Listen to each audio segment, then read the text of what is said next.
திருநிலை அப்படின்ற வார்த்தை என்பது நம்ம தமிழ் மரபில் இருந்த ஒரு வார்த்தை. அதாவது நம்மளுடைய வீட்டினுடைய வாசக்கால், அதுக்கு வந்து திருநிலை அப்படின்னு பேர்.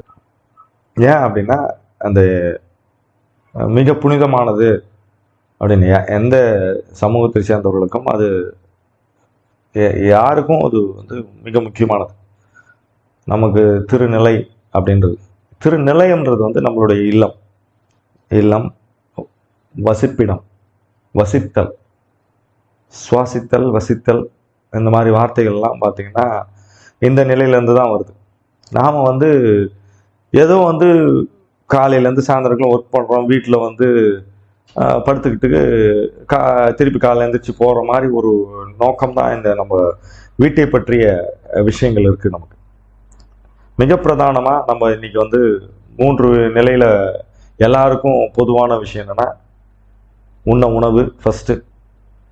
ஆதி காலத்தில் மனிதன் முதல்ல உணவை தான் தேடி இருப்பான், உடுக்க உடை அடுத்து, அதுக்கப்புறம் இருக்க இடம், அந்த திருநிலையம்,